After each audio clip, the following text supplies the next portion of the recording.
আল্লাহ পাক মানুষ সৃষ্টি করে কি করেছেন সেটা জানার আগে আমরা এটা জানবো যে আল্লাহ রাব্বুল আলামিন যখন একা ছিলেন তারপর আল্লাহ পাক কি করেছেন, জানতে ইচ্ছা করে না? আচ্ছা, আজকে আমরা হিস্ট্রিটা বলছি, শোনো। আল্লাহ পাক একা ছিলেন, তারপর আল্লাহ সৃষ্টি করেছেন আরশে আজিম। আল্লাহ পাক সৃষ্টি করেছেন কি? আরশে আজিম। আরশ কি জিনিস? যেই আরশের ছায়ায় আল্লাহ পাক কিয়ামতের মাঠে 7 শ্রেণীর মানুষকে ছায়া দিবেন, যেদিন এই ছায়া ছাড়া অন্য কোনো ছায়া থাকবে না। আরশটাকে একটু বুঝি। একটা হাদিসের মধ্যে নবী সাল্লাল্লাহু আলাইহি ওয়াসাল্লাম বলেছেন, নবীর নাম শুনলেই দরুদ পড়বেন, বলবেন সাল্লাল্লাহু আলাইহি ওয়াসাল্লাম।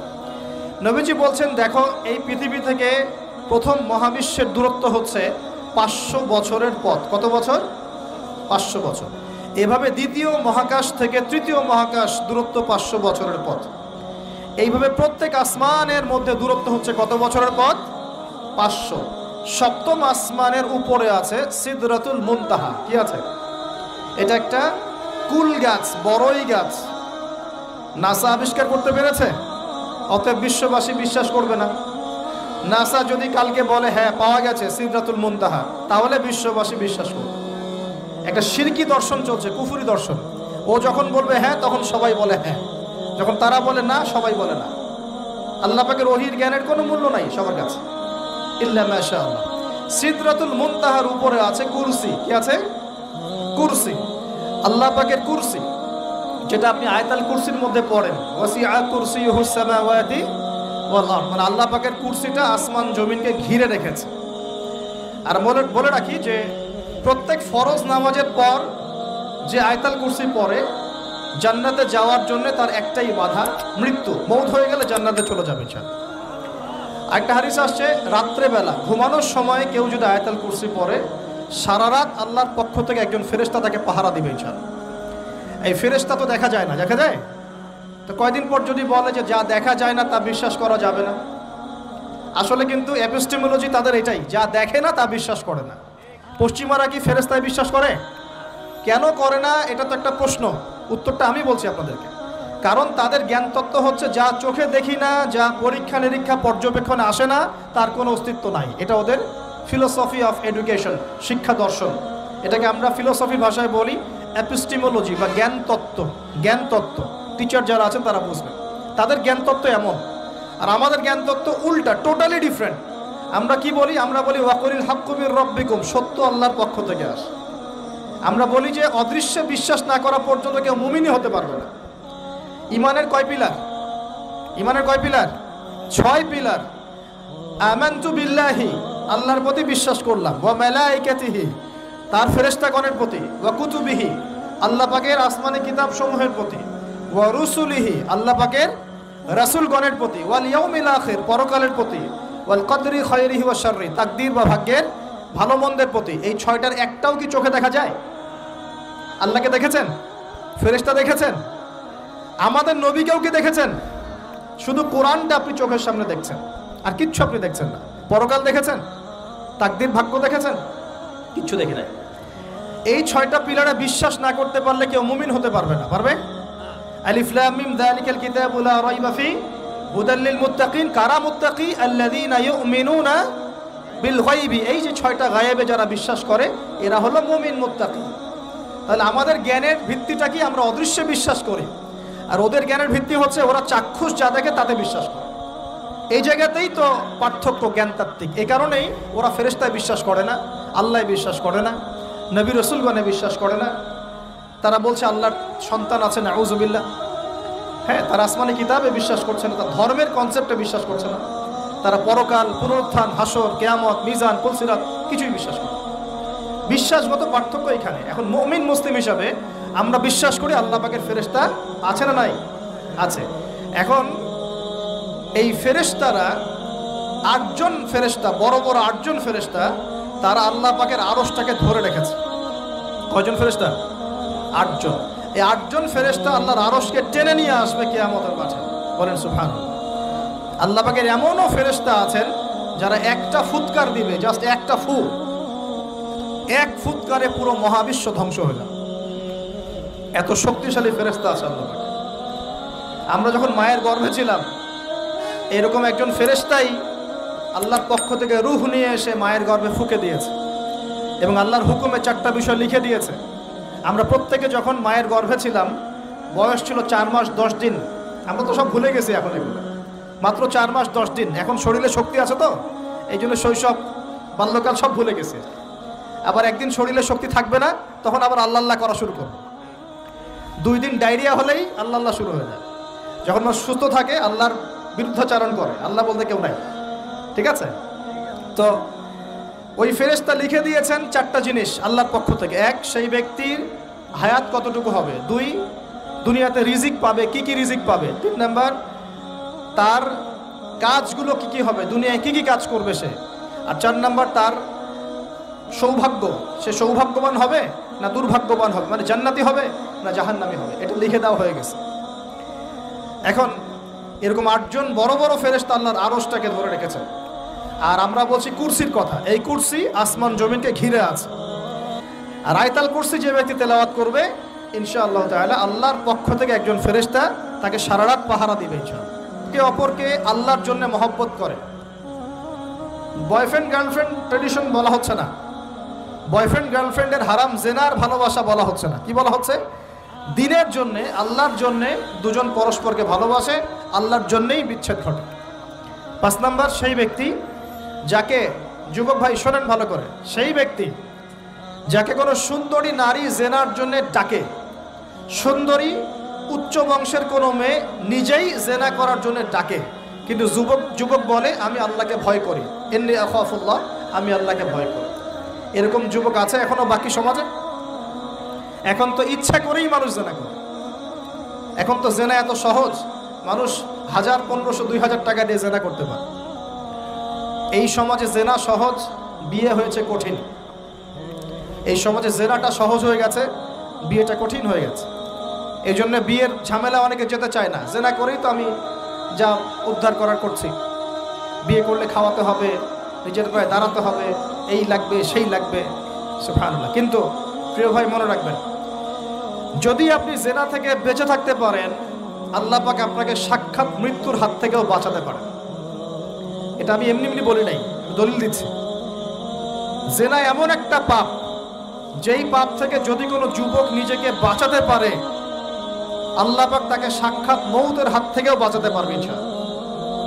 কিভাবে? 3 বন্ধু যাচ্ছে রাস্তা দিয়ে, হঠাৎ করে ঝড়, বন্ধু 3 জন ঢুকে গেল গুহার মধ্যে। কিসের মধ্যে? গুহায়, যে পাহাড়ি এলাকায় আপনারা থাকেন যারা, গুহার মধ্যে। হঠাৎ করে পাহাড়ের পাথর দিয়ে গুহার মুখটা বন্ধ হয়ে গেল। এখন খোলার কোনো অপশন নাই। সবাই বলছে এখন 3 জন, এখন তো আমরা বের হতে পারবো না। সবাই সবার নেক আমলের ওসিলা দিয়ে আল্লাহর কাছে দোয়া করো। কিসের ওসিলা দিয়ে? নেক আমলের ওসিলা দিয়ে দোয়া করতে হয়। যে হাদিস, মৃত মানুষকে ওসিলা করে তার জন্যে নজর মানত জবাই করে দোয়া করতে হয় না। নিজের নেক আমলের ওসিলা দিয়ে আল্লাহর কাছে দোয়া করতে হয়। আল্লাহ পাক এখন দোয়া শুনলেন। একজন বলছে আমি আমার পিতা মাতাকে খুব খেদমত করতাম, তাদেরকে দুধ পান না করে দুধ পান করাতাম না, নিজেও করতাম না, ছেলেদেরকে করাতাম না। আল্লাহ, এই কাজটা তোমার ভালো লাগলে আজকে গুহার মুখ থেকে পাথর সরিয়ে দাও। পাথর একটু সরে গেল। পাথর আল্লাহর কথা শোনে কিনা? শোনে না? সবাই আল্লাহর কথা শোনে। আগুন আল্লাহর কথা শোনে কিনা? ইব্রাহিমের জন্য আগুন ঠান্ডা হয়ে যায় নাই? আচ্ছা, তারপরে আরেকজন দোয়া করছে, আল্লাহ আমার এক কর্মচারী ছিল, তার বেতন বাকি ছিল, সে বেতন না নিয়ে চলে গেছে, আমি সেই বেতনটা দিয়ে কিছু গবাদি পশু কিনেছি। আস্তে আস্তে গবাদি পশু বেড়েছে, অনেক দিন পর সে এসেছে টাকা চাওয়ার জন্য। তা আমি বলেছি সবই তোমার, সব নিয়ে চলে যাও। সে বলেছে আপনি কি ফাইজলামি করতেছেন আমার সাথে? আমার টাকা আমাকে দেন। বলছে না, তোমার টাকা দিয়ে আমি এটা কিনেছিলাম, আজকে বংশবৃদ্ধি হয়েছে, সব তোমার, নিয়ে যাও। সে নিয়ে গেল। সে বলছে আল্লাহ, এই কাজ যদি তোমার সন্তুষ্টির জন্য করে থাকি, আজকে আমাকে বাঁচাও। পাথর একটু সরে গেল।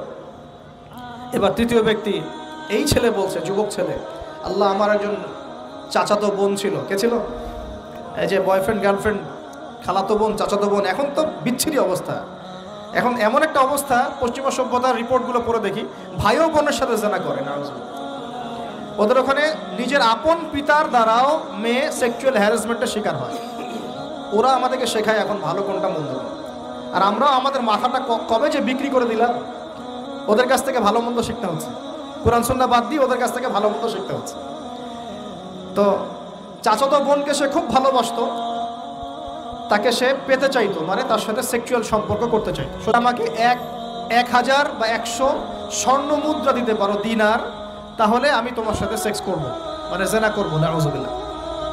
তো সেই ছেলে অনেক কষ্ট করে এই টাকাগুলো বা এই দিনারগুলো অর্জন করে, কামাই করে, দিনরাত পরিশ্রম করে, ঠিক আপনারা যেমন করছেন আর। তো এরপর সে তার স্বর্ণ মুদ্রা দেয়, দিয়ে বলে যে এখন আমাকে আমার কাজ করতে দাও। তখন সেই মেয়ে রাজি হয়। ঠিক যে মুহূর্তে তারা সেক্সুয়াল সম্পর্কটা করবে, ঠিক ওই মুহূর্তেই এই মেয়ে বলে ওঠে, হে আল্লাহর বান্দা, আল্লাহকে ভয় করো। আমি সারা জীবন আমার সতীত্বকে ধরে রেখেছি, কাউকে দেইনি, আমি কারোর সাথে এরকম অন্যায় করি নাই, আমি খারাপ মেয়ে নই, তুমি আমার ইজ্জতটা নষ্ট করো না। কে বলছে কথা? মেয়ে। ওই অবস্থা থেকে কি একটা ছেলের উঠে আসা সম্ভব? এটা কি এতটাই সহজ? এটা কিন্তু সহজ না। সত্যি কথা বলতে এই বিষয়টা কিন্তু এতটাও সহজ না। যারা অবিবাহিত তারা হয়তো বুঝতে পারবে না, বিবাহিতরা বুঝতে পারছে। তো ওই অবস্থা থেকে সেই টাকাগুলো না নিয়ে সেই স্বর্ণমুদ্রা মেয়েকে দিয়ে ওখান থেকে সেই ছেলে উঠে আসে আল্লাহর ভয়ে। সে এখন গুহার মধ্যে আটকা পড়েছে, আল্লাহকে বলছে, আল্লাহ ওই দিন ওই কাজ যদি তোমার সন্তুষ্টির জন্য করে থাকি, আজকে আমাকে মৃত্যুর হাত থেকে বাঁচাও। সমস্ত পাথর ধপধপ করে সরে গেল গুহার মধ্যে। এটা কিন্তু কোনো গাল গল্প না, এটা বনু ইসরাইলের ঘটনা, সত্য ঘটনা। এই হাদিস থেকে আমি আপনাকে দলিল দিচ্ছি যে যদি জেনার মতো পাপ থেকে আমি সরে আসতে পারি, সাক্ষাৎ মৌত থেকে আল্লাহ বাঁচাতে পারে। প্রিয় ভাই, সেই যুবক আরশের ছায়া ছায়া পাবে যে তার যৌবনকালটাকে আল্লাহর পথে কাটিয়েছে, এবং যাকে কোনো সুন্দরী মেয়ে জেনার জন্য আহ্বান করে, সে বলে আমি আল্লাহকে ভয় করি। আমরা তওবা করি, আমরা কোনো প্রকার জেনার পাপে যাব না ইনশাআল্লাহ। যদি হারাম কোনো সম্পর্ক থেকে থাকে, আজকেই এই নাম্বার ডিলিট করে ফেলতে হবে। আল্লাহ পাক তৌফিক দান। ডিলিট করার আগে আবার ফোন করে বলেন না যে আজকে থেকে আর কথা বলবো না, তাহলে এই কথা আর কোনোদিন শেষ হবে না। একবারই বন্ধ, ডিসকানেক্টেড। কার জন্যে? আল্লাহর জন্যে। এবং এটা করার পরে আল্লাহকে বলতে হবে, আল্লাহ শুধু তোমার ভয়ে এবং তোমার সন্তুষ্টি পাওয়ার জন্যে আমি জেনা থেকে বেরিয়ে আসলাম। আল্লাহ তুমি আমাকে হেদায়েত দাও, ঈমান দাও, আমল দাও, এবং তোমার রাস্তায় আমাকে বেহিসাব রিজিক দাও। এবং নেককার কুমারী, নেককার প্রেমময়ী, তাকওয়াবান, মুত্তাকি একজন স্ত্রী আল্লাহ তুমি আমাকে দান করো। ইনশাআল্লাহ আল্লাহ পাক আপনাকে দান করো। আল্লাহ পাক দান করো। আল্লাহ পাকের জমিন প্রশস্ত, আল্লাহর হাত প্রশস্ত। আল্লাহর হাতকে সংকীর্ণ মনে করবেন না, আল্লাহর জমিনকে সংকীর্ণ মনে করবেন না। আল্লাহ পাক যাকে ইচ্ছা বেহিসাব রিজিক দিতে পারে ইনশাআল্লাহ। আল্লাহ পাক আমাদের সবাইকে বেহিসাব রিজিক দান করুন বলি আমিন। আর কে? আর সেই ব্যক্তি যে এত গোপনে দান করে, যার বাহাত জানে না ডান হাত কি দান করেছে, যার বাহাত জানে না ডান হাত কি দান করেছে। আমাদের মতো নয় যে 10,000 টাকা দান করলে সবাইকে না জানানো পর্যন্ত ঘুম হচ্ছে না, এমন নয়। দান এমন গোপনে করে যে তার বাহাত জানে না ডান হাত কি দান করছে। আল্লাহ পাক আমাদের সবাইকে গোপনে দান করার তৌফিক দেয়। এর মানে এই না যে প্রকাশ্যে দান করা যায় না, প্রকাশ্যেও দান করা যায়। অন্যকে উৎসাহিত করার জন্যে প্রকাশ্যেও দান করা যায়, কিন্তু গোপন দান আল্লাহর কাছে অনেক বেশি পছন্দের। আর 7 নাম্বার সেই ব্যক্তি যে নীরবে নিভৃতে গোপনে আল্লাহর কথা স্মরণ করে কাঁদে এবং তার চোখ দিয়ে অশ্রু প্রবাহিত হয়। এই 7 শ্রেণীর মানুষকে আল্লাহ পাক কিয়ামতের মাঠে আরশের ছায়া ছায়া দিবে ইনশাআল্লাহ। আমরা কি পেতে চাই? আল্লাহ পাক এই আরশ সবার আগে সৃষ্টি করেছেন। তারপর কি সৃষ্টি করেছেন? কলম। কি? কলম। কলম সৃষ্টি করে আল্লাহ পাক বলেছেন উকতুব, লিখো। কলম বলছে মাযা আকতুব, আমি কি লিখবো? আল্লাহ বলছেন কিয়ামত পর্যন্ত যা হবে সব লিখো। লাউহে মাহফুজে কলম লেখা শুরু করেছে, কিয়ামত পর্যন্ত যা হবে সব লেখা হয়ে গেছে। অতএব রিজিক নিয়ে আপনার টেনশন করার কোনো দরকার নাই। যা লেখা হয়েছে পাবেন ইনশাআল্লাহ। যদি হালাল পথে চান হালাল পথে পাবেন, হারাম পথে চাইলে হারাম পথে পাবেন। আপনি যা তাকদিরে আছে এর বাইরে আপনি কিছু পাবেন যতই চেষ্টা করেন। আল্লাহ পাক আমাদের সবাইকে তাকদির নিয়ে সন্তুষ্ট থাকার তৌফিক দান করুন। এই তো প্রথম বিশ্বযুদ্ধে কত মানুষ মারা গেছে? 3 থেকে 4 কোটি। 3 থেকে 4 কোটি। নবী সাল্লাল্লাহু আলাইহি ওয়াসাল্লাম এবং সাহাবীরা যত যুদ্ধ করেছেন ইসলামের জন্য, সবগুলো যুদ্ধের পরিসংখ্যান মিলালে 10,000 মানুষও মারা যায় নাই। 10,000ও না। আর তোমাদের শুধু প্রথম বিশ্বযুদ্ধেই 3 থেকে 4 কোটি মানুষ মারা গেছে। সেকেন্ড ওয়ার্ল্ড ওয়ারে মারা গেছে 7 থেকে 8 কোটি মানুষ। ভিয়েতনাম যুদ্ধে এরকম প্রায় 4 থেকে 5 লক্ষ, আরও বেশি হতে পারে। চায়নায়, রাশিয়ায়, আপনার ইতালিতে যে বড় বড় রেভলিউশনগুলো হয়েছে, দেখবেন লক্ষ লক্ষ মানুষ মারা গেছে, লক্ষ লক্ষ। এই যে শুরু হয়েছে ইউক্রেন রাশিয়া, এই যুদ্ধ এত তাড়াতাড়ি থামবে না, এই যুদ্ধ এত দ্রুত বন্ধ হবে না, এটা কন্টিনিউয়াসলি চলতে থাকবে। ওদের প্ল্যান ছিল সিরিয়াকে নিয়ে, সিরিয়াকে কেন্দ্র করে তার একটা মালহামা চেয়েছিল, গ্রেট ওয়ার, বিশ্বযুদ্ধ। ওটা হয়নি, আলহামদুলিল্লাহ হয় না, আলহামদুলিল্লাহ হয়নি। এখন নতুন পরিকল্পনা হচ্ছে এই যে ইউক্রেন রাশিয়া ইস্যু নিয়ে সারা ওয়ার্ল্ডে একটা ফেতনা সৃষ্টি করে। অলরেডি তারা ফেতনা সৃষ্টি করেই ফেলেছে। গ্যাসের দাম বেড়ে গেছে, তেলের দাম বেড়ে গেছে, এক্সপোর্ট ইম্পোর্ট কলাপস করছে, অনেক সমস্যা হচ্ছে। এবং এটাকে জিয়ে রাখা হচ্ছে অস্ত্র দিয়ে, প্রযুক্তি দিয়ে, হ্যাঁ, ট্যাঙ্ক দিয়ে, সমরাস্ত্র দিয়ে ওরা জিয়ে রাখছে যুদ্ধটাকে, যে চলুক, কন্টিনিউয়াসলি চলতে থাকে। কারণ তাদের উদ্দেশ্য হচ্ছে পুরো বিশ্বে একটা ম্যাসাকার যুদ্ধ লাগানো। এটা আস্তে আস্তে আপনারা বুঝতে পারবেন, আমাকে কিছুই বলতে হবে না, আস্তে আস্তে আপনারা এমনি বুঝতে পারবেন। সারা বিশ্বে একটা গ্রেট ওয়ার হতে পারে, যেটাকে মিলিটারি অ্যাফেয়ার্স যারা বুঝেন তারা বলেন যে নিউক্লিয়ার ওয়ার বা পারমাণবিক যুদ্ধের কথা বলেন। এটা কিন্তু আমাদের দরজায় দাঁড়িয়ে আছে। আমরা দোয়া করি এমনটা না হোক, কিন্তু হতে পারে। আমরা দোয়া করি এমনটা না হোক, কিন্তু হতে পারে। হলে কি হবে সেই চিন্তা আমাদের করতে হবে। তো যারা বলে ইসলাম তরবারির জোরে ছড়িয়েছে, তাদের এইসব কথা বলার কোনো অধিকার নাই, এতে লজ্জা করা উচিত। কারণ শুধু ফার্স্ট ওয়ার্ল্ড ওয়ারেই 3 থেকে 4 কোটি মানুষকে তারা মেরে ফেলেছে। আমরা কি তরবারের জোরে ইসলাম প্রচার করেছি, নাকি আদর্শের জোরে হয়েছে? আদর্শ দেখে, মুসলিমদের চরিত্র দেখে, তাদের চারিত্রিক মাধুর্য দেখে, কোরআন সুন্নাহর প্রামাণ্যতা দেখে লক্ষ লক্ষ মানুষ ইসলাম কবুল করেছে, আলহামদুলিল্লাহ। এখনও করছে, আলহামদুলিল্লাহ। এখন যে সারা বিশ্বে মানুষ মুসলিম হচ্ছে, কোন জায়গায় মুসলিমরা গলার জোরে, তরবারের জোরে ইসলাম প্রচার করছে দেখান দেখি।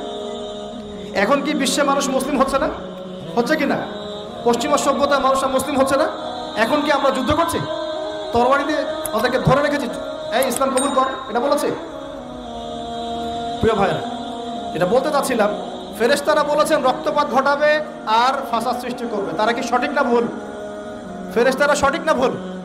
সঠিক। তারা কি গায়েব জানতেন? উত্তর না। তারা কিসের আলোকে বলেছেন? ওই যে বাসিরা, দূরদর্শিতা। জিন জাতি যা করেছে এরা তো তাই করতে পারে। আল্লাহ পাক কি বলছেন? আল্লাহ পাক বলছেন ইন্নী আ'লামু মা লা তা'লামুন, আমি যা জানি তোমরা তা জানো না। মানে আমার অনেক শুকরগুজার বান্দা থাকবে যারা আমার আনুগত্য করবে, আমার বিরুদ্ধাচরণ করবে না। আমরা ওই বান্দাদের অন্তর্ভুক্ত হতে চাই, আল্লাহ পাক কবুল করুন বলিয়া। এটা বলে রাখি যে জান্নাতের 120টা কাতার হবে। কয় কাতার? 120 কাতার। এর মধ্যে 80টা কাতার হবে উম্মতে মুহাম্মাদের মধ্য থেকে, আলহামদুলিল্লাহ। এবার আল্লাহ পাক আদম আলাইহিস সালামকে সৃষ্টি করলেন নিজ হাতে। সূরা সাদের মধ্যে আল্লাহ পাক বলেছেন খলাকতু বিয়াদাই, আমি নিজ হাতে ওকে সৃষ্টি করেছি। আল্লাহর হাত কেমন সেটা ব্যাখ্যা করার দরকার নাই, এগুলো নিয়ে চিন্তা করতে যাবেন না। আল্লাহ পাকের মতোই, কারোর সাথে সাদৃশ্যপূর্ণ নন। আল্লাহ পাক এবার আদম আলাইহিস সালামকে সৃষ্টি করে নাম শিক্ষা দিলেন। ওয়াল্লামা আদামাল আসমাআ কুল্লাহা, এই মহাবিশ্বের যত জ্ঞান আল্লাহ পাক আদম আলাইহিস সালামকে শিক্ষা দিলেন। বলেন সুবহানাল্লাহ। এখান থেকে দলিল পেলাম আমাদের পিতা বানর থেকে হয় নাই, আমাদের পিতাকে আল্লাহ পাক সৃষ্টি করেছে। আমাদের পিতাকে কে সৃষ্টি করেছেন? আল্লাহ রাব্বুল আলামিন। তাও আবার নিজ হাতে, মানে কি? ভালোবাসা দিয়ে, ভালোবেসে, মহব্বতের সাথে। এই খলাকতু বিয়াদাই, আমি নিজ হাতে সৃষ্টি করেছি, এই কথা মানুষ ছাড়া, আদম আলাইহিস সালাম ছাড়া অন্য কারোর জন্য আল্লাহ পাক বলেন নাই। অন্য সবার জন্য আল্লাহ পাক বলেছেন ইযা আরাদা শাইআন আইয়াকুল লাহু কুন ফায়াকুন। যখন আল্লাহ পাক কিছু করতে চান খালি বলেন কুন, হও, ফায়াকুন, হয়ে যায়। ওখানে আল্লাহ পাক বলেন নাই সাগর সৃষ্টি করেছে হাত দিয়ে, এই গ্রহ নক্ষত্র সৃষ্টি করেছে আমার হাত দিয়ে। আল্লাহ পাক এমনটা বলেন নাই। আদম আলাইহিস সালামকে আল্লাহ পাক কত মহব্বত করেন, আল্লাহ পাক বলছেন যে আমি তাকে আমার নিজ হাতে সৃষ্টি করেছি। আর আজকে তোমরা শেখাচ্ছ মানুষকে, আস্তাগফিরুল্লাহ, যে মানুষ বানর থেকে হয়ে যায়। কত বড় কুফরি, কত বড় শিরক, কত বড় লজ্জা। নিজের সম্মান মানুষ নিজেভাবে নষ্ট করতে পারে, নিজের সম্মান নিজে নষ্ট করতে পারে। আমাদেরকে আল্লাহ সৃষ্টি করেছেন আদম আলাইহিস সালাম থেকে। তারপরে যান, শুধু সৃষ্টি করেন নাই, আল্লাহ পাক সমস্ত নাম শিক্ষা দিয়েছেন। নাম মানে এখানে শুধু নাম, মঙ্গল, নেপচুন, প্লুটো এগুলো না। নাম মানে হচ্ছে জ্ঞান। নাম মানে কি? জ্ঞান। একটা এক্সাম্পল দেই, যখন আপনি বাচ্চাকে বলেন যে A for Apple, A for কি অ্যাপল যে শেখাচ্ছেন, অ্যাপল বলতে কিন্তু সে শুধুমাত্র একটা ওয়ার্ড শিখে না, ও কিন্তু শিখে অ্যাপল মানে একটা এমন কিছু যেটা খেতে হয়। কি করতে হয়? খেতে হয়। যখন আপনি শেখান এ ফর অ্যান্ট, ও বুঝতে পারে অ্যান্ট হচ্ছে একটা সৃষ্টি, এটা চলাচল করে কালো কালো দেখতে, ও কিন্তু মাথার মধ্যে ওটা ছবি এঁকে নেয়। তো এটা নাম মানে শুধু নাম না, জ্ঞান। আল্লাহ পাক আদম আলাইহিস সালামকে সমস্ত জ্ঞান শিক্ষা দিলেন। আল্লামাল ইনসান মা লাম ইয়ালাম, আল্লাহ বলছেন আমি মানুষকে সেই জ্ঞান শিক্ষা দিয়েছি যা মানুষ জানতো না। মানে আমরা সৃষ্টিগতভাবে জ্ঞানী ছিলাম না, আল্লাহ পাক জ্ঞান শিক্ষা দিয়েছেন। কোন জ্ঞান শিক্ষা দিয়েছেন? যে জ্ঞান ফেরেশতাদেরও ছিল না। বলেন সুবহানাল্লাহ। আল্লাহ পাক জ্ঞান শিক্ষা দিয়ে ফেরেশতাদের সামনে নিয়ে গিয়ে বলছেন তোমরা এই নামগুলো বলো দেখি। ফেরেশতারা বলছেন লা ইলমা লানা ইল্লা মা আল্লামতানা, আল্লাহ আমাদের তো সেই জ্ঞান নাই, যা আপনি শিখিয়েছেন অতটুকুই জানি, এর বেশি জানি না। এবার আল্লাহ পাক বলছেন ইয়া আদম আম্বিহুম বিআসমাইহিম, আদম তুমি সব নাম বলে দাও দেখি। আদম আলাইহিস সালাম সমস্ত নাম ধর করে সব বলে দিলেন। আমাদের পিতা জ্ঞানী ছিলেন না? ছিলেন না? আল্লাহ পাক নিজে তাকে জ্ঞান শিক্ষা দিয়েছে। আর আমরা বলছি মানুষ আস্তাগফিরুল্লাহ অন্য প্রাণী থেকে আসছে। সুবহানাল্লাহ, কত অদূরদর্শী মানুষেরা, কত সুদূর প্রসারী একটা কুফরি মতবাদ। এবার আল্লাহ পাক আদম আলাইহিস সালামকে বলছেন তুমি নাম বলে দাও, তিনি সব নাম বলে দিলেন। এবার গিয়ে আল্লাহ পাক ফেরেশতাদেরকে বলছেন এবার তোমরা একটা কাজ করো, ইয কুলনা লিল মালাইকাতি ইসজুদু লি আদম, তখন আল্লাহ পাক বলছেন যে আমি ফেরেশতাদেরকে বললাম তোমরা সবাই এখন আদমকে সিজদা করো। বলেন সুবহানাল্লাহ। কত সম্মান আমাদের পিতার। মহাবিশ্বে ফেরেশতাদের সামনে আল্লাহ পাক তাকে সিজদা করালেন ফেরেশতাদেরকে দিয়ে। ফাসাজাদু, সবাই সিজদা করলো, ইল্লা ইবলিস। কে সিজদা করলো না? ইবলিস। এখানে একটা বিষয় মনে রাখেন, আমাদের পিতাকে কিসের কারণে সম্মানিত করা হয়েছে? শারীরিক গঠন, চেহারার সৌন্দর্য, টাকা পয়সা, রিজিক, কোনটার কারণে? এইটাই মনে রাখবেন। মুসলিম উম্মাহ যদি আজকে সারা বিশ্বের নেতৃত্ব দিতে চায়, সবাইকে জ্ঞানী হতে হবে, জ্ঞানের বিপ্লব ঘটাতে হবে। বলেন সুবহানাল্লাহ, বলেন আমিন।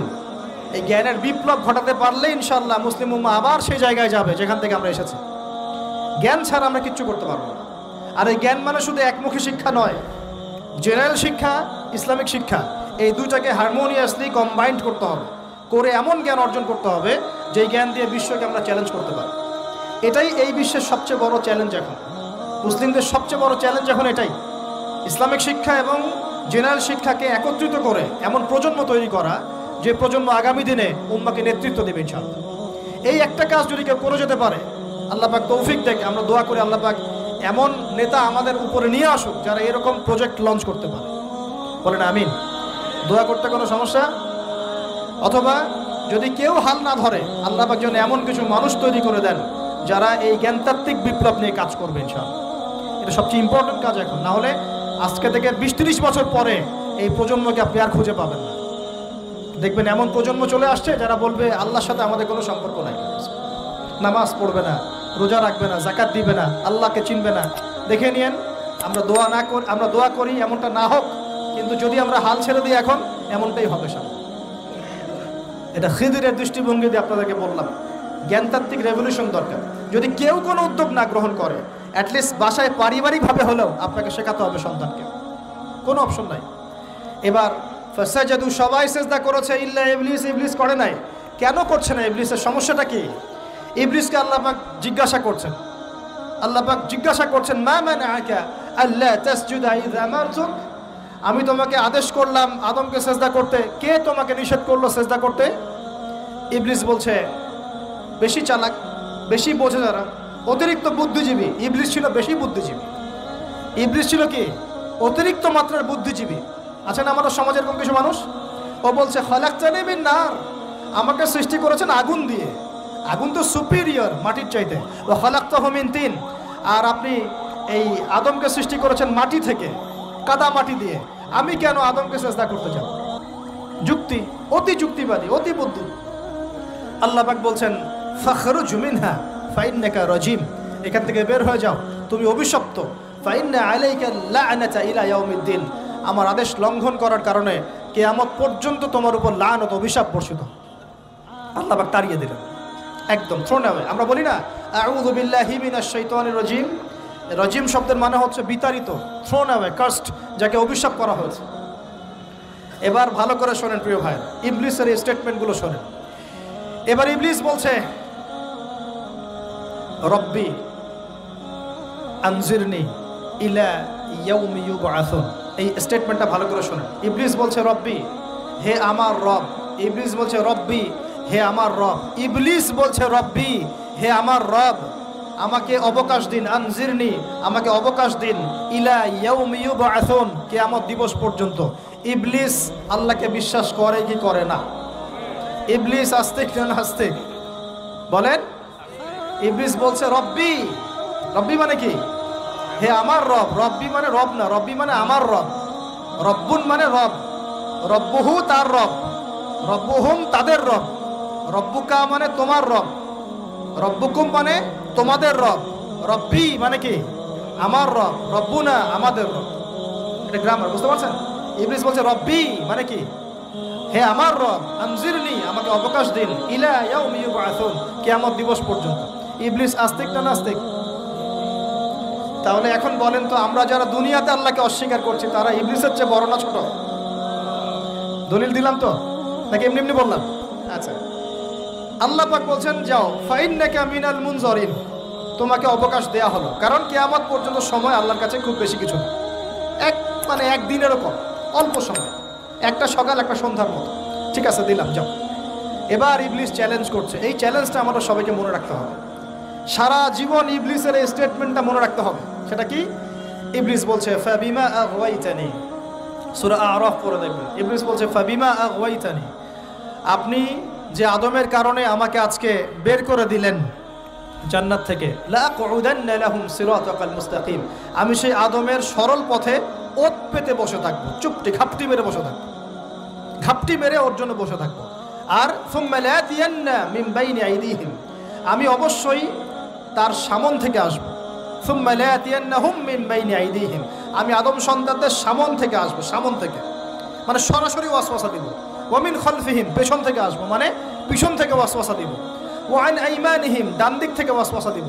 ওয়া আন শামাইলিহিম, বাম দিক থেকে আসবো। ওয়ালা তাজিদু আকসারাহুম শাকিরিন, আপনি বেশিরভাগ আদম সন্তানকে শুকরগুজার পাবেন না। ইবলিস ঠিক বলেছে না ভুল বলেছে? বেশিরভাগ মানুষ নামাজ পড়ে না, বেশিরভাগ মানুষ সুদ খায় কি খায় না, বেশিরভাগ মেয়ে এখন বেপরদায় চলে কি চলে না, বেশিরভাগ মানুষ এখন অন্যায় করে কি করে না, বেশিরভাগ মানুষই আল্লাহ থেকে দূরে চলে। ইবলিস কিন্তু ঠিকই বলেছে, ঠিক বলে নাই? আচ্ছা, আল্লাহ পাক বলছেন ঠিক আছে যাও, তোমার চ্যালেঞ্জ তোমার জায়গায়, তবে আমার বান্দারা যদি সারা জীবনও অন্যায় করার পরে একবার, যদি খালি একটাবার মন থেকে তাওবাতুন নাসুহা মানে প্রকৃত তওবা করে, খালেস তওবা করে, আল্লাহর কাছে ফিরে আসে, বলে আস্তাগফিরুল্লাহ, আল্লাহ আমাকে মাফ করে দাও, রব্বিগফির ওয়ারহাম, আল্লাহ মাফ করো, ক্ষমা করো, আস্তাগফিরুল্লাহাল্লাযী লা ইলাহা ইল্লা হুয়াল হাইয়ুল কাইয়্যুম ওয়া আতুবু ইলাইহি, বা আমার কাছে একটাবার যদি মাফ চায়, ক্ষমা চায়, তার সারা জীবনের গুনাহ আমি মাফ করে দেব ইনশাআল্লাহ। আর কি চাই? ওই যে বললাম না, আমাদেরকে ভালোবেসে আল্লাহ সৃষ্টি করেছেন। এবার ইবলিস চলে গেল, আর আদম আলাইহিস সালামের পাজর থেকে আল্লাহ পাক সৃষ্টি করলেন হাওয়া আলাইহিস সালাম। বলে সুবহানাল্লাহ। কারণ সঙ্গিনী ছাড়া আমরা চলতে পারবো না। পারবো? যারা চিরকুমার সঙ্গে নাম লেখাচ্ছ, এগুলো থেকে বের হয়ে আস। এখন চিরকুমার থাকার টেন্ডেন্সি মানুষের, চিরকুমার থাকতে হবে কেন? সঙ্গীর দরকার আছে কি নাই? আছে। একা একা লাগে, মানুষ একা একা চলতে পারে না। ইব্রাহিম আলাইহিস সালাম একা চলে আসছেন, তার সাথে সারা আলাইহিস সালাম ছিলেন। আমাদের নবীজি যখন একা, তার সাথে খাদিজা রাদিয়াল্লাহু আনহা ছিলেন। ঠিক আছে? ঠিক একইভাবে আদম আলাইহিস সালাম একা একা জান্নাতে, আল্লাহ পাক তার পাঁজর থেকে সৃষ্টি করলেন কাকে? হাওয়া আলাইহিস সালাম। বলে রাখি, হাওয়া আলাইহিস সালাম ছিলেন পৃথিবীর সবচেয়ে সুন্দরী নারীদের একজন। দুজন নারীকে সবচেয়ে সুন্দরী বলা হয়। কয়জন? একজন হাওয়া আলাইহিস সালাম, আর একজন ইব্রাহিম আলাইহিস সালামের স্ত্রী সারা আলাইহিস সালাম। মনে থাকবে? এখানে মনে রাখবেন, নিজে যদি পবিত্র থাকেন, নিজের চরিত্রকে পবিত্র রাখেন, ইনশাআল্লাহ আপনি সব দিক থেকে ভালো একজন মেয়ে পাবেন। নিজের চরিত্র ঠিক থাকবে না, জেনা করবেন, 10 ঘাটের পানি খেয়ে আসবেন, দেখবেন যাকে বিয়ে করেছেন ও 15 ঘাটের পানি খেয়ে আসছে। সতর্ক থাকবেন, আল্লাহ পাক হেফাজত করুন বলি আমিন। এবার তারা দুজন জান্নাতে থাকতে লাগলেন। আল্লাহ পাক বলছেন, একটু মনোযোগ দেন, আল্লাহ বলছেন যে তোমরা দুজন জান্নাতে থাকো। ফাকুলা মিনহা রাগাদান হাইসু শি'তুমা, জান্নাতে যা ইচ্ছা তোমরা খাও, কোনো সমস্যা নেই, থাকো খাও। ওয়ালা তাকরাবা হাদিহি শাজারা, কিন্তু একটা আদেশ করছি তোমাদেরকে, এই যে গাছটা দেখছো এই গাছের কাছেও যাবে না। শব্দগুলো বোঝার চেষ্টা করো। আল্লাহ পাক বলছেন না যে গাছের ফল খাবে না, আল্লাহ পাক বলছেন গাছের কাছেও যাবে না। ঠিক যেমন আল্লাহ বলছেন ওয়ালা তাকরাবু আমওয়ালাল ইয়াতীম, এতিমের মালের কাছেও যাবে না। আল্লাহ বলছেন না এতিমের মাল খেও না। আল্লাহ বলছেন ওয়ালা তাকরাবু জিনা, জেনার কাছেও যেও না। আল্লাহ কিন্তু বলছেন না জেনা করো না। ঠিক একই ভাষায় আল্লাহ পাক বলছেন ওয়ালা তাকরাবা হাদিহি শাজারা, তোমরা দুজন এই গাছের কাছেও যাবে না। That's all. আর কোনো সমস্যা নাই, জান্নাতে থাকো। এবার তারা জান্নাতে থাকতে লাগলেন। থাকতে থাকতে এক পর্যায়ে ইবলিস ওয়াসওয়াসা দেওয়া শুরু করলো। কি ওয়াসওয়াসা দিল যে আমাদের পিতা মাতা সেখানে চলে গেলেন? ভাবার বিষয় তো নাকি? কি এমন বললো ইবলিস যে তা আমাদের পিতা মাতা রিসিভড হয়ে গেলেন? এই কথাটা আছে সূরা তাহায়। কোন সূরা? তাহা পড়ে দেখবেন। আল্লাহ পাক বলছেন ইবলিস আমাদের পিতাকে বোঝাচ্ছে, বলছে ইয়া আদম, হে আদম, হাল আদুল্লুকা, আমি কি তোমাকে জানিয়ে দিব, আমি কি তোমাকে জানিয়ে দিব, খবর দিব, আলা শাজারাতিল খুলদি ওয়া মুলকিন লা ইয়াবলা, এমন একটা গাছের কথা কি জানিয়ে দিব যেই গাছের কাছে গেলে বা তার ফল খেলে তুমি দুটো জিনিস পাবে, চিরস্থায়িত্ব পাবে, কোনোদিন মরবে না, আর বিশাল ক্ষমতার মালিক হবে। অন্য আয়াতে আসছে যে তোমরা ফেরেশতা হয়ে যাবে। এই দুটো কথা। তাহলে কি প্রলোভন দিল? চিরস্থায়িত্বের প্রলোভন এবং কি অমরত্বের প্রলোভন, অমরত্ব এবং ক্ষমতা। একটু মনোযোগ দেন। এই দুনিয়াতে যারা আল্লাহর পথ থেকে বিচ্যুত হয়ে গেছে বেশিরভাগ এই দুটার ফাঁদে পড়েছে, হয় ক্ষমতার ফাঁদে, না হলে দুনিয়ার এই যে মোহ, অমরত্ব, দুনিয়ার জীবন নিয়ে পড়ে থাকা, এই দুনিয়ার প্রেমেই মানুষ নিজের পথ হারিয়ে ফেলেছে। এই দুটোই হয়েছে। এক পর্যায়ে পিতা মাতা চলে গেলেন, ফল খেয়ে ফেললেন, যদিও বা ফল খাওয়ার কথাটা কোরআনে নাই, কোরআনে আছে তারা গাছের কাছে চলে গেলেন। কি হলো গাছের কাছে যাওয়ার পরে? ফালাম্মা যাকাশ শাজারা, ফালাম্মা যাকাশ শাজারা, আল্লাহ পাক বলছেন যখন তারা গাছের কাছে চলে গেলেন। ভাই লক্ষ্য করেন, যখন তারা গাছের কাছে চলে গেলেন প্রথম যে ঘটনা ঘটলো, বাদাত লাহুমা সাওআতুহুমা, তাদের যে কাপড় ছিল জান্নাতের কাপড়, গায়ে কাপড়টা ধাপাস করে খুলে পড়ল। এখানে যদি আপনার কাপড়টা খুলে যায় কেমন লাগবে? বা কেউ যদি জোর করে কাপড় আপনার খুলে ফেলে কেমন লাগবে? কেউ যদি 10 জন জোর করে ধরে আপনার কাপড় খুলে দেয় কেমন লাগবে? আপনি নিজের জীবনের চাইতে বেশি কাপড়টা ধরে রাখার দিকে মনোযোগী হবেন না? আমাদের পিতা মাতাকে শয়তান জান্নাতে ফেরেশতাদের সামনে নগ্ন করে দিল, কাপড় খুলে পড়ে গেল। তার মানে জান্নাতে আমাদের পিতা মাতাকে নগ্ন করেছে কে? ইবলিস। তাহলে দুনিয়াতে যারা এখন আমাদের গা থেকে কাপড় খুলতে চায়, বেপর্দায় চলতে চায়, পর্দাকে কুপ্রথা বলে, কুসংস্কার বলে, যারা বলে যে অশ্লীলতার বিপ্লব ঘটুক, পোশাকের কোনো বাধা ধরা নিয়ম না থাকুক, সবাই স্বাধীন, যারা নগ্নতা অশ্লীলতার প্রচার প্রসার চায়, যারা মুসলিমদের গা থেকে কাপড় খুলতে চায়, এরা তাহলে কার হয়ে কাজ করছে? যেই কাজ শয়তান করেছে জান্নাতে ওই কাজই তারা করছে এখন জমিনে। কথা কি প্রমাণ করতে পারলাম? প্রথম দুর্ঘটনা কোনটা? প্রথম দুর্ঘটনা এটা নয় যে তারা আল্লাহর হুকুম আহকাম ত্যাগ করেছেন, আল্লাহকে অস্বীকার করেছেন, কুফরি করেছেন, শিরিক করেছেন, এগুলো হয়নি। প্রথমে সর্বপ্রথম দুর্ঘটনা হয়েছে গা থেকে কাপড় খুলে পড়ে গেছে, তাও জান্নাতে সবার সামনে। এবার আমাদের পিতামাতার কি অবস্থা চিন্তা করেন, লজ্জাস্থান প্রকাশিত হয়ে গেছে। এবার তারা জান্নাতের গাছের পাতা ছিঁড়ে ছিঁড়ে ছিঁড়ে গা এই লজ্জাস্থান ঢাকা শুরু করলেন। এটা সূরা আরাফের মধ্যে আছে।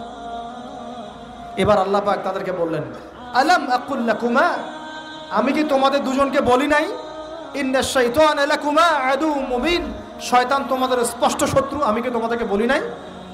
এবার আমাদের পিতামাতা দরদর করে চোখের পানি ফেলে দিয়ে আল্লাহকে বলছেন, রব্বানা যালামনা আনফুসানা ওয়া ইল্লাম তাগফির লানা ওয়া তারহামনা লানাকুনান্না মিনাল খাসিরিন। এই দোয়া করার পর আল্লাহ পাক তাদেরকে মাফ করে দিলেন, বলে সুবহানাল্লাহ। কিন্তু জান্নাতে আর থাকা হলো না, জান্নাতে আর থাকা হলো না। আমরা অনেকে মনে করি এই ঘটনার কারণে হয়তো আল্লাহ পাক তাদেরকে নামিয়ে দিয়েছেন, এই কথাও ঠিক না। কেন ঠিক না? কারণ আল্লাহ পাক দুনিয়া সৃষ্টি করেছেন আগে, আর আল্লাহ আগেই মানুষ সৃষ্টি করার আগেই আল্লাহ পাক বলেছেন দুনিয়াতে আমার খলিফা পাঠাবো। তার মানে দুনিয়াতে যে আদম আলাইহিস সালামকে পাঠানো হবে এটা আগে থেকেই লেখা ছিল। এবার নামিয়ে দিচ্ছেন আল্লাহ পাক, কুল নাহবিতু মিনহা জামিআ, তোমরা সবাই এখন নেমে যাও। কে কে নেমে যাও? আদম, হাওয়া, ইবলিস সব নেমে যাও। কোথায় নেমে যাও? দুনিয়াতে নেমে যাও। এই হাদিসটা কি জানেন? হাদিসটা শুনে রাখেন, এটা আখিরুজ জামান বা কিয়ামতের আলামত সংক্রান্ত হাদিসগুলোর মধ্যে পাবেন। আল্লাহর রাসূল সাল্লাল্লাহু আলাইহি ওয়াসাল্লাম বলেছেন, কিয়ামতের আগে আগে আমার উম্মতের মধ্যে, ভালো করে শোনেন, কিয়ামতের আগে আগে আমার উম্মতের মধ্যে একদল মানুষ বের হবে যারা মদ পানকে হালাল মনে করবে। কাকে? মদ পান করাকে হালাল মনে করবে। যারা বাদ্যযন্ত্র, গায়িকা, নায়িকা এগুলো নিয়ে নর্তকী নাচাবে রাতের বেলা, এগুলোকে হালাল মনে করবে। যারা অশ্লীলতা, বেহায়াপনাকে জায়েজ করে নিবে। ঠিক আছে, এরকম কয়েকটা পাপের কথা বলে নবীজি বলছেন একদিন সকালবেলা আল্লাহ পাক তাদেরকে ঘৃণিত বানরে পরিণত করবে।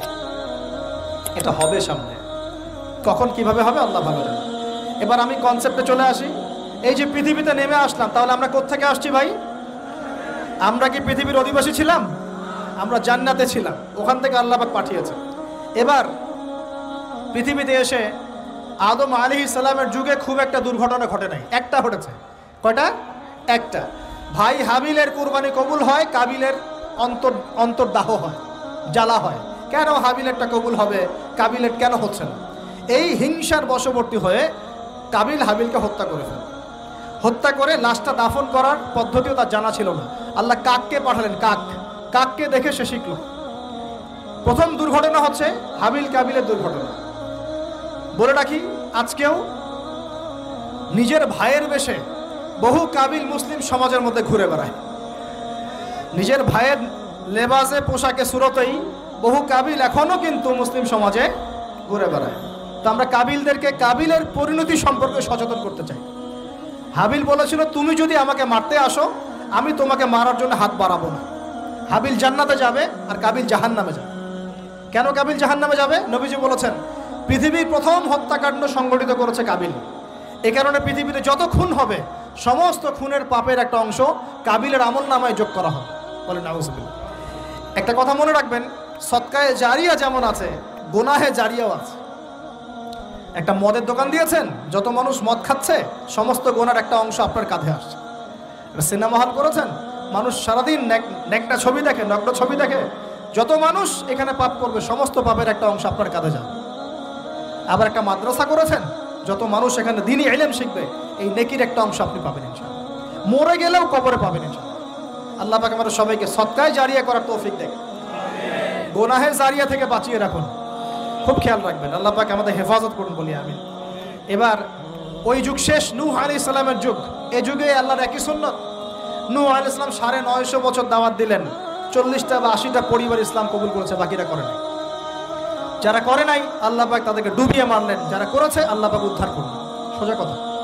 আজকে সারা পৃথিবীতে যত মানুষ আমরা বেঁচে আছি না, আমরা কোনো না কোনোভাবে ওই 80 পরিবারের সদস্য। আমরা ভাই ভাই, আমরা ওই ফ্যামিলি, 80 ফ্যামিলি অন্তর্ভুক্ত। কিরকম করে? নূহ আলাইহিস সালামের 4 সন্তান ছিল। কয় সন্তান? এক সন্তানের নাম হচ্ছে হাম। কি নাম? হাম। হাম ছিল একটু কালো বর্ণের। হামকে দিয়ে আফ্রিকার কন্টিনেন্টে যত মানুষ দেখছেন ব্ল্যাক স্কিনের, কালো স্কিন, এরা সবাই হামের বংশধর। মজা না বিষয়টা? মানুষের অস্তিত্ব পৃথিবীতে, ইতিহাস, এগুলো খুব ইন্টারেস্টিং টপিক। ইতিহাস পড়তে থাকলে আপনি ডুবে যাবেন। কত কি যে বিশ্বে হয়েছে আর কত কিছু হবে সামনে, সুবহানাল্লাহ। তখন আপনার অস্তিত্ব জানান দিবে যে আমি কত ক্ষুদ্র, মহাবিশ্ব কত বড়, আল্লাহ কত বড়, কত সময় চলে গেছে আর আমি এই সময় কি করছি। এক ভাইয়ের নাম শাম। এই শামকে কেন্দ্র করে এই আরবের যে মানুষগুলো আছে, আরব, অ্যারাবিয়ান, এরা শামের বংশধর। আরেক ভাইয়ের নাম ইয়াফাস। কি নাম? ইয়াফাস। ইয়াফাসের বংশধর হচ্ছে পশ্চিমারা, মানে রোমক যারা, তারা। আরেক ভাইয়ের নাম ছিল কেনান। কি নাম? কেনান। এ ইমান নিয়ে আসে নাই, ওই যে প্লাবনে ডুবে মরে গেছে। মরে যাওয়ার পরে আদম আলাইহিস সালাম বলেছিল, আল্লাহ আমার পরিবারের অন্তর্ভুক্তকে মাফ করে দাও। আল্লাহ বলেছেন, লাইসা মিন আহলিক, সে তোমার পরিবারের কেউ না। নবীর সন্তান হয়েও, নবীর সন্তান হওয়ার পরেও ইমান না আনার কারণে সে জাহান্নামে গেছে। আর আমরা আর কি এমন মানুষ, অমুক আলেমের সন্তান, অমুক বক্তার সন্তান, হ্যাঁ, অমুক পীরের নবাবজাদা, অমুক তমুক, এইসব বড়াই করে লাভ নাই। আমল, আকীদা, ঈমান যদি ঠিক না থাকে, আমাদের বংশ পরিচয় আমাদেরকে বাঁচাতে পারবে, আমাদের দেশ, জাতীয়তাবাদ, বর্ণ বাঁচাতে পারবে না। যার যার কবরে তাকে তাকে যেতে হবে। নিজের আমল নিয়ে ফিকির করেন, নিজের কবর নিয়ে ফিকির করেন, অন্যের দিকে চোখ দেওয়া বন্ধ করেন, আগে নিজের কবর ফিকির করেন। আল্লাহ পাক সবাইকে তৌফিক এনায়েত করুন বলি। যারা বুদ্ধিমান তারা নিজেকে নিয়ে ব্যস্ত থাকে, যারা যারা অহংকারী উদ্ধত এরা মানুষের পিছনে পড়ে থাকে। আল্লাহ পাক আমরা সবাইকে নিজের চেহারা আয়নায় দেখার তৌফিক দান করুন। হ্যাঁ প্রিয় ভাইরা, নূহ আলাইহিস সালামের যুগ চলে গেল, 950 বছর দাওয়াত দেওয়ার পরে এই পরিণতি হয়েছে। এরপরে আসছে ইব্রাহিম আলাইহিস সালামের সময়।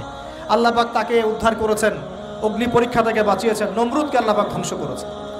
আল্লাহ পাক এরপরে এনেছেন আদ জাতির হুদ আলাইহিস সালাম এবং তার অনুসারীদেরকে আল্লাহ পাক বাঁচিয়েছেন, বাকিদেরকে ধ্বংস করে দিয়েছেন ঝড় দিয়ে, বায়ু প্রবাহ দিয়ে। সামুদ জাতি এসেছে, সামুদ জাতিকে আল্লাহ পাক ধ্বংস করেছেন বজ্রপাত দিয়ে, বিদ্যুৎ দিয়ে। আর সালেহ আলাইহিস সালাম এবং তার অনুসারীদেরকে বাঁচিয়ে দিয়েছেন। ফেরাউনের যুগ এসেছে, আল্লাহ পাক মূসা আলাইহিস সালাম এবং বনু ইসরাইলকে বাঁচিয়েছেন, ফেরাউনকে ডুবিয়ে মেরেছেন লোহিত সাগরে। ঈসা আলাইহিস সালামের যুগ আসছে, একই সুন্নাত। ঈসা আলাইহিস সালামকে আল্লাহ পাক শুধু রক্ষাই করেন নাই, নিজের কাছে উঠিয়ে নিয়েছেন। সুবহানাল্লাহ। তিনি আবারও আসবেন পৃথিবীতে ইনশাআল্লাহ। যতদিন না তিনি আসছেন এবং এই পৃথিবীতে 40 বছর রাজত্ব না করছেন, কিয়ামত হবে না ইনশাআল্লাহ। যতদিন পর্যন্ত ঈসা আলাইহিস সালাম আবার ব্যাক না করছেন এবং এই জেরুজালেম থেকে সারা বিশ্বে খিলাফা কায়েম না করছেন, 40 বছর শাসন না চালাচ্ছেন, কিয়ামতও হবে না ইনশাআল্লাহ। এটা সামনে অপেক্ষা করছে। এবং নবী সাল্লাল্লাহু আলাইহি ওয়াসাল্লামের যুগে আবু জেহেল, আবু লাহাব, উতবা, সাইবাদেরকে আল্লাহ পাক ধ্বংস করেছেন, আল্লাহর নবী এবং সাহাবীদেরকে আল্লাহ পাক সম্মানিত করেছেন। আপনি কি পুরো হিস্ট্রির মধ্যে একটা সুন্নত দেখতে পাচ্ছেন, কমন সুন্নত? কি সুন্নত? প্রত্যেক যুগে যুগে যারাই আল্লাহর ওই যে বিধান মেনে চলেছে, সমকালীন নবী রাসূলদের আনুগত্য করেছে, আল্লাহ পাকের আনুগত্য করেছে, আল্লাহ পাক তাদেরকে উদ্ধার করেছেন দুনিয়াতেও পরকালে। প্রত্যেক যুগে যুগে যারাই আল্লাহকে মানে নাই, রাসূলকে মানে নাই, আল্লাহর আসমানি কিতাবকে মানে নাই, বিরুদ্ধাচরণ করেছে, কুফরি করেছে, শিরক করেছে, আল্লাহ পাক সবাইকে ধ্বংস করে দিয়েছেন, কারো কোনো পরোয়া করে না। এই সিলসিলা আজও অব্যাহত আছে, আগামীতেও থাকবে ইনশাআল্লাহ। এখন আমরা যারা এখন বেঁচে আছি, আমরা নবী সাল্লাল্লাহু আলাইহি ওয়াসাল্লামের ইন্তেকালের প্রায় 1450 বছর পরের মানুষ। আল্লাহর নবী এসেছেন এমন সমাজে, যে সমাজে শিরকের পাপ চলছে, সুদের পাপ চলছে, দুর্নীতি চলছে, আপনার কন্যা সন্তানকে জীবিত হত্যা করা হচ্ছে, আপনার মাদকদ্রব্যের সয়লাভ চলছে, মেয়েদের অধিকার দেওয়া হচ্ছে না, হ্যাঁ, গোত্রীয় হানাহানি চলছে। ওই সমাজটাকে তিনি 23 বছরের মধ্যে পাল্টে ফেললেন। কত বছর? 23 বছর। কিভাবে পাল্টালেন? উত্তর, তিনি প্রথমে জ্ঞানের চর্চা করেছেন। কিসের চর্চা? জ্ঞানের। আল্লাহ পাক প্রথম ওহী নাযিল করেছেন, ইকরা বিসমি রাব্বিকাল্লাযী খালাক, পড়ুন আপনার রবের নামে যিনি আপনাকে সৃষ্টি করেছেন। নবী সাল্লাল্লাহু আলাইহি ওয়াসাল্লাম সাহাবীগণ কোরআনের 6টা হক আদায় করেছেন। কয়টা হক? 6টা। তারা কোরআন পড়া শিখেছেন। আমরা সবাই কোরআন পড়া শিখবো তো ইনশাআল্লাহ? তারা কোরআনের অর্থ শিখেছেন। আমরা কোরআনের অর্থ শিখবো তো ইনশাআল্লাহ? তারা কোরআনের আদেশগুলো মেনেছেন। আমরা কোরআনের সব আদেশ মানবো তো ইনশাআল্লাহ? তারা কোরআনের সমস্ত নিষেধগুলো বর্জন করেছেন। আমরা নিষেধ বর্জন করবো তো ইনশাআল্লাহ? তারা কোরআনের দাওয়াত মানুষের কাছে পৌঁছে দিয়েছেন। আমরা কোরআনের দাওয়াত দিব তো ইনশাআল্লাহ? এবং 6 নাম্বার, তারা কোরআনের বিধানগুলোকে বাস্তবায়ন করেছেন। আমরাও বাস্তবায়নের চেষ্টা করবো তো ইনশাআল্লাহ? এই 6টা হক আদায়ের ফলে 23 বছরের ব্যবধানে জাহেলি মক্কা একদম সোনালী মক্কায় পরিণত হয়েছে। 23 বছর পরের মক্কায় আপনি কোনো সুদ পাবেন, কোনো শিরক পাবেন, কোনো মূর্তি পূজা পাবেন, কোনো মেয়ের অবমাননা পাবেন, কোনো জেনা, কোনো ব্যভিচার, কোনো ধর্ষণ, কিচ্ছু পাবেন? 23 বছর পরের মক্কায় কোনো পাপ পাবেন না। কিভাবে সমাজ পরিবর্তন হলো? এই কোরআনের হক আদায়ের মধ্য দিয়ে হয়েছে, নবীর সুন্নাত প্রতিষ্ঠার মধ্য দিয়ে হয়েছে। এরপর কি থেমে গিয়েছিল? উত্তর, না। এরপর আবু বকর সিদ্দিকের যুগ এসেছে, প্রায় 2 থেকে 2.5 বছর তিনি শাসন কার্য চালিয়েছেন। ওই যুগে কি মানুষ আবার খারাপ হয়ে গিয়েছিল? উত্তর, না। বরং ইসলাম আরো বেগবান হয়েছে আলহামদুলিল্লাহ। এরপর এসেছে উমর রাদিয়াল্লাহু আনহুর যুগ। কত বছর? প্রায় 10 বছর। কত বছর? 10 বছর। এই 10 বছরে কি মুসলিমরা আবার খারাপ হয়ে গিয়েছিল? উমর রাদিয়াল্লাহু আনহুর কোর্টের মধ্যে কি প্রতিদিন কেস আসতো? সারা বছরে একটা কেসও আসতো না। মানুষ এত ভালো ছিল, সারা বছরে একটা কেসও আসতো। বরং যারা রাষ্ট্রীয় পর্যায়ে দায়িত্বশীল ছিল তারা এসে বলতো যে আমাদের ভাতাগুলো বন্ধ করে দেন, বসে বসে বেতন নিব কেন, কোনো তো কেসই আসে না, বসে থাকতো কেন? এরকম সমাজ ছিল। একজন ব্যক্তি খুঁজে পাওয়া যেত না যে নামাজ পড়ে না, একজন মুসলিম পাওয়া যেত না যে যাকাত দেয় না সামর্থ্য থাকলে, এমন মুসলিম খুঁজে পাওয়া যেত না যে কোরআন পড়তে জানে না, হাদিসের চর্চা করে না, যে দাওয়াতি কাজ করে না, যে আল্লাহর পথে দাওয়াতে জিহাদে আত্মনিয়োগ করে না, এমন মুসলিমই খুঁজে পাওয়া যেত। এরপরে আসলো উসমান রাদিয়াল্লাহু আনহুর যুগ। ওই যুগে ফিতনা শেষের দিকে সৃষ্টি হওয়া শুরু হয়। কোন বিষয়কে কেন্দ্র করে? কোরআন সংকলনকে কেন্দ্র করে ফিতনা সৃষ্টি হলো। আতাতায়ীদের বিদ্রোহীদের হাতে উসমান রাদিয়াল্লাহু আনহুকে নির্মমভাবে শাহাদাত বরণ করতে হয়েছে। তিনি প্রায় 12 বছর শাসন কার্য চালিয়েছেন। ইসলাম আরও এগিয়ে গেছে। এরপর এসেছে আলী রাদিয়াল্লাহু আনহুর যুগ। আলী রাদিয়াল্লাহু আনহুর খেলাফতে ওই উসমান রাদিয়াল্লাহু আনহুর ঘটনাকে কেন্দ্র করে, হত্যাকাণ্ডকে কেন্দ্র করে মুয়াবিয়া রাদিয়াল্লাহু আনহু এবং আলী রাদিয়াল্লাহু আনহুর মাঝখানে একটা ব্যাটল, একটা যুদ্ধ হয়ে গেছে। এর নাম হলো সিফফিনের যুদ্ধ। কিসের যুদ্ধ? সিফফিন। যাই হোক, এক পর্যায়ে আলী রাদিয়াল্লাহু আনহুকে এরকম বিদ্রোহীদের হাতে, খারেজিদের হাতে শহীদ হতে হয়। বলেন ইন্না লিল্লাহি ওয়া ইন্না ইলাইহি রাজিউন। তারপরে হাসান রাদিয়াল্লাহু আনহু অল্প কয়েকদিন শাসন কার্য চালান। তারপর উম্মার ঐক্যের খাতিরে তিনি তার শাসন কার্যের ভারটাকে মুয়াবিয়া রাদিয়াল্লাহু আনহুর হাতে সোপর্দ করে দেন। যা ছেড়ে দিলাম। মুয়াবিয়া রাদিয়াল্লাহু আনহুর সময় থেকে উমাইয়াদের শাসন শুরু হয়। উমাইয়ারা শাসন করেছে প্রায় 132 হিজরি পর্যন্ত। কত হিজরি? 132 হিজরি পর্যন্ত, প্রায় 92 ইয়ার্স, 92 বছর তারা শাসন করেছে। এ সময় ইসলাম আরও এগিয়ে গেছে, পিছিয়ে যায় নাই। ফিতনা এসেছে, দমন করা হয়েছে। মুসলিমরা বীর দর্পে বিশ্বের বুকে শাসন কার্য চালিয়েছে। এরপর এসেছে আব্বাসীয়দের খেলাফত। জাব নদীর যুদ্ধে উমাইয়াদের পরাজয়ের পরে আব্বাসীয়রা ক্ষমতায় আসে। তারাও ইসলামকে এগিয়ে নেওয়ার চেষ্টা করছিল, ইসলাম এগিয়ে যাচ্ছিল, জ্ঞান বিজ্ঞানের প্রসার হচ্ছিল। আলহামদুলিল্লাহ, ইসলাম পিছিয়ে যায় নাই, মুসলিমরা পিছিয়ে যায় নাই। সারা বিশ্বে দাপটের সাথে আমরা চলেছি। তারপর আস্তে আস্তে ওই আব্বাসীয়দের পতন শুরু হলো। কাদের হাতে? এই তাতারিদের হাতে, মঙ্গোলিয়ানদের। মাত্র 40 দিনের ব্যবধানে পুরো বাগদাদের মধ্যে প্রায় 20 থেকে 25 লক্ষ মানুষকে হত্যা করা হয়েছে। বাইতুল হিকমা ধ্বংস করে দেওয়া হয়েছে, লাইব্রেরি ধ্বংস করে দেওয়া হয়েছে, বইপত্রকে নদীতে ফেলে দেওয়া হয়েছে। তারা ছিল উগ্র জাতি। মঙ্গোলিয়ানদের নাম শোনে নাই? হালাকু খান নাম শুনেছেন? চেঙ্গিস খান, হালাকু খান নাম শোনে নাই? ওদের হাতে মুসলিমদের ব্যাপক দমন পীড়ন সহ্য করতে হয়েছে। এভাবে যুগে যুগে তারপর ক্রুসেডাররা আসছে। ক্রুসেড, 1টা 2টা 3টা ক্রুসেড হচ্ছে। আস্তে আস্তে উসমানীয়দের রাইজিং হয়েছে, ফাতেমি খেলাফত এসেছে, মামলুকদের শাসন এসেছে। এদিকে মোগলরা শাসন করেছে, কর্ডোভার দিকে আব্দুর রহমান তারা শাসন করেছে। মানে এক কথায় সারা বিশ্বে মুসলিম শাসন ছিল। অটোমান এম্পায়ার 1923 এই সময়ের দিকে, 1914 থেকে 1923 এই সময় পর্যন্ত অটোমান এম্পায়াররাই বিশ্বে ছিল। তারপরে মুসলিমরা আস্তে আস্তে রাষ্ট্র ভাগ করে ফেলেছে। প্রত্যেক রাষ্ট্র টুকরা টুকরা হয়ে গেছে, ইউনিটি নষ্ট হয়ে গেছে, রাষ্ট্রের ভিতরে বিভিন্ন ফাসাদ তৈরি করে দেওয়া হয়েছে, মুসলিমদের ঐক্য ভেঙে গেছে, ইকোনমি দুর্বল হচ্ছে। সব মিলিয়ে আজকে মুসলিমদের আজকে এই অবস্থা হচ্ছে। আমাদের এখন যুবকরা চিনে না আল্লাহকে, নামাজ পড়তে মানুষ খুঁজে পাওয়া যাচ্ছে না, যাকাত দেওয়ার মানুষ পাওয়া যায় না। রমজান মাসে পার্ট টাইম রোজা রাখে, পার্ট টাইম তারাবি পড়ে, পার্ট টাইম জুমায় আসে, পার্ট টাইম ঈদে নামাজ পড়ে। প্রজন্ম আস্তে আস্তে এই জায়গায় চলে আসছে। আল্লাহকে চিনে না, রাসূলকে চিনে না, ইসলামের হিস্ট্রি জানে না, আমাদের শেকড় জানে না। এমনি এমনি হয়নি, লাস্ট 100 বছরে এই জায়গায় আমরা আসছি। লাস্ট 100 বছরের হিস্ট্রি ভালো করে পড়ে দেখবেন, বলার সময় নাই এখানে। লাস্ট 100 বছরের হিস্ট্রি পড়ে দেখবেন, যে জায়গায় আমরা ছিলাম সেখান থেকে একদম তলানিতে নেমে চলে আসছি। এখন প্রশ্ন হচ্ছে, এই অবস্থায় কি চিরস্থায়ী থাকবো, নাকি এখান থেকে আমরা সামনে যাব? সামনে যে এমনি এমনি যাওয়া হবে না এটা নিশ্চিত। সামনে যাওয়ার জন্য কিছু কাজ এবং ক্রাইটেরিয়া মেনটেন করতে হবে। আমরা জানি এরপরে আসবে ইমামুল মাহদির শাসন, তারপরে আসবে নবী ঈসা আলাইহিস সালামের শাসন, তারপরে দাজ্জালকে মেরে ফেলা হবে। আর দাজ্জালকে মেরে ফেলার আগে দাজ্জাল তার অনুসারীদেরকে নিয়ে বিশ্ব শাসন করবে 40 বছর। সরি, 40 বছর না, 40 দিন। 40 দিন। প্রথম দিন হবে 1 বছরের সমান, দ্বিতীয় দিন হচ্ছে 1 মাস, তৃতীয় দিন 1 সপ্তাহের সমান। তারপরের দিনগুলো আমাদের দিনের মতোই। এরপর ঈসা আলাইহিস সালামের আগমনের মধ্য দিয়ে তার ধ্বংস হবে। এরপর ইয়াজুজ আর মাজুজ বের হবে। ইয়াজুজ আর মাজুজ খুব হিংস্র হবে, তাদেরকে হত্যা করার ক্ষমতা মুসলিমদের থাকবে না। মুসলিমরা তুর পাহাড়ে আশ্রয় নেবে। আল্লাহ পাকের গজবে তাদের ঘাড়ের মধ্যে একটা ভাইরাস জন্ম নেবে, এতে তারা মারা যাবে।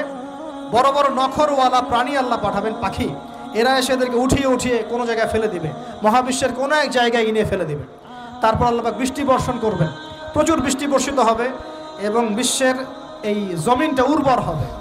তখন একটা ডালিম দেখেছেন? ডালিম, একটা ডালিম একটা পরিবার খাবে। একটা ডালিমের খোসার মধ্যে একটা পরিবার আশ্রয় নিতে পারবে। এত বড় বড় ফসল হবে। 40 বছর ঈসা আলাইহিস সালাম এই বিশ্বকে শাসন করবেন ন্যায়ের ভিত্তিতে, আদালতের ভিত্তিতে। ঘাটে মহিষ 1 ঘাটে পানি খাবে, বাঘে মহিষে 1 ঘাটে পানি খাবে, কেউ কারো উপর জুলুম করবে না।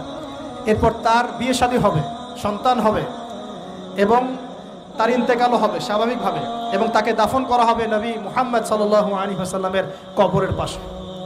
রওজার পাশে।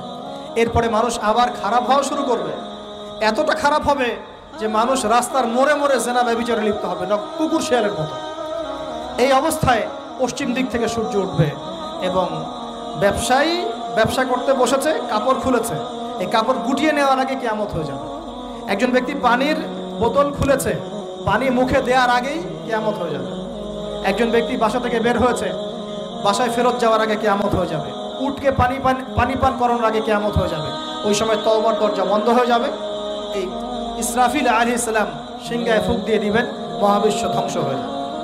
আল্লাহ পাক দ্বিতীয় ফুৎকারের মধ্য দিয়ে আবার সবাইকে উঠাবেন এবং এই দুনিয়ার জীবনে আমরা যে কাজগুলো করেছি এর হিসাব আমাদেরকে দিতে হবে। সেদিন যদি আমরা আল্লাহর কাছে প্রত্যেকটা কাজের হিসাব দিতে পারি, কোরআন সুন্নাহর উপর থাকতে পারি, আল্লাহর বিধিবিধান মেনে চলতে পারি, এই কারাগারের জীবনে আল্লাহর বিধান মেনে চলতে পারি, ইনশাআল্লাহ যেই জান্নাত থেকে আসছি আবার সেখানে ফিরে যাবো ইনশাআল্লাহ।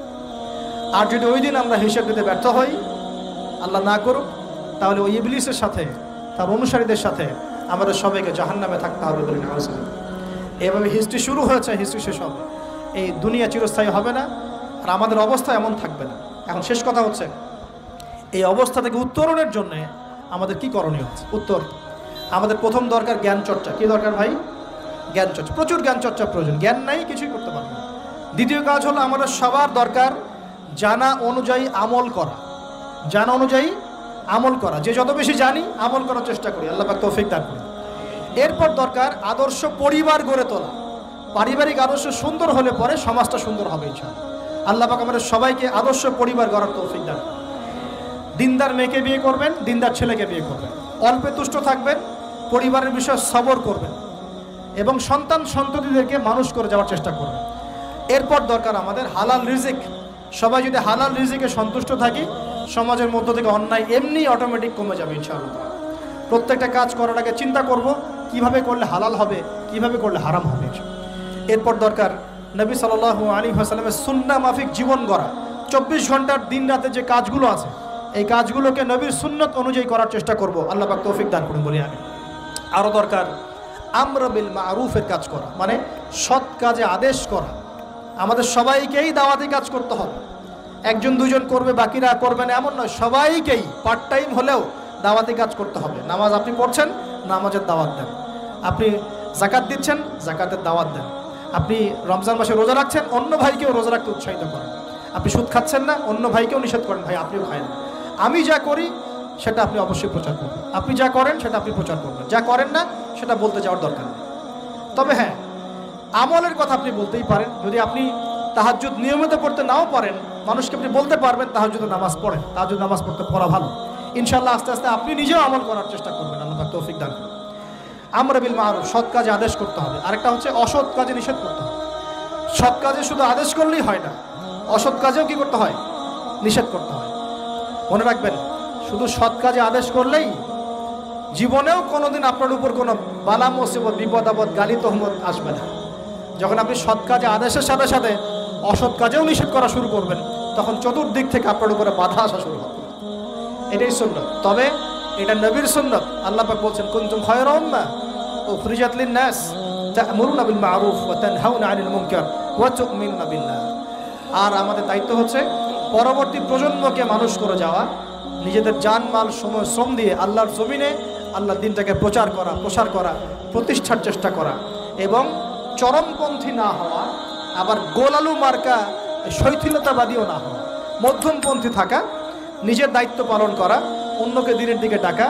আমাদের ঊর্ধ্বতন কর্তৃপক্ষ যারা থাকবে সবার সামনে ইসলামটাকে যুগোপযোগীভাবে সত্য মিথ্যাকে স্পষ্ট করে দিয়ে উপস্থাপন করা। তারা যদি কবুল করে আলহামদুলিল্লাহ, যদি নাও করে তাদের দায়িত্ব তাদের, আমাদের দায়িত্ব আমাদের। That's all. আল্লাহ রাব্বুল আলামিন আমাদের সবাইকে কোরআন সুন্নাহ মাফিক জীবন করার তৌফিক দান করুন বলি আমিন। আমাদের সবাইকে আল্লাহ পাক পুরো ওয়ার্ল্ড হিস্ট্রি পড়ার তৌফিক দান করুন। কোরআনের জ্ঞানী হওয়ার তৌফিক দেন, এর অর্থ বোঝার তৌফিক দান করুন। নবীর সুন্নাহ মাফিক জীবন করার তৌফিক দান করুন। হালাল খাওয়ার তৌফিক দেন, আদর্শ পরিবার গড়ার তৌফিক দান করুন এবং দিন ইসলামকে বিজয়ী করার জন্য আমাদের জানমাল সময় শ্রম ব্যয় করে আল্লাহর পথে কাজ করার তৌফিক এনায়েত করুন। সকলেই বলে আমিন।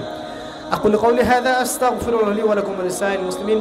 بارك الله لنا ولكم بالآية الحكيم إنه تعالى جواد كريم بر